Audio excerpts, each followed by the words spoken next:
What do voters care about?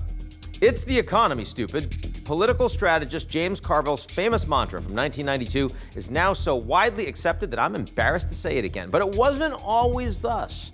When pollsters started asking Americans back in 1948 what they viewed at that time as the, quote, most important problem facing the country, foreign policy and international security dominated and did for decades. By 1976, shortly after the war in Vietnam ended, economic concerns trumped foreign policy, then for the first time. Despite a few exceptions, for example, reaction to President Jimmy Carter's handling of the Iran hostage crisis ahead of his 1980 defeat to Ronald Reagan, it has stayed that way. The gap was as high as 18-1 by Bill Clinton's 1992 victory.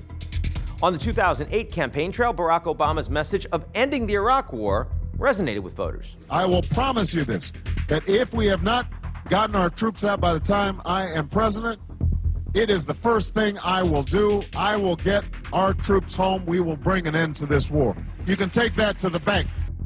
But by election day, it was the collapsing banks themselves that dominated the headlines, and the Great Recession drove the economy to the top of the worry list.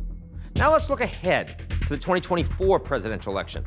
When Biden took office, COVID, of course, was still raging. The economy was still reeling. Today, unemployment is at an all-time low. The economy is growing by about 3% per quarter. Wages are going up. The stock market is at record levels. By every economic indicator, pretty much, Biden should be surging. And yet, by every political indicator, not so much. According to a recent CBS News poll, 65% of Americans recall the economy during Trump's presidency favorably. For President Biden, that number, 38%.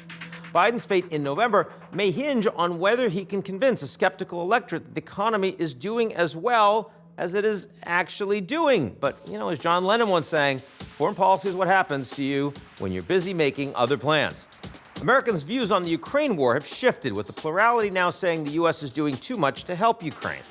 And half of U.S. adults polled in February said that Israel has gone too far in its war with Hamas. Could Biden's handling of these key foreign policy issues cost him the election in November? Only time will tell. No, just kidding. I'm not ending on that. Look, it's already clear that foreign policy will play an outsized role in this year's election. So will immigration, which topped Gallup's most important problem list in February, and which is both a foreign policy issue and an economic one. So I'll close with this. It's the economy and it's foreign policy, stupid. How's that for a political slogan?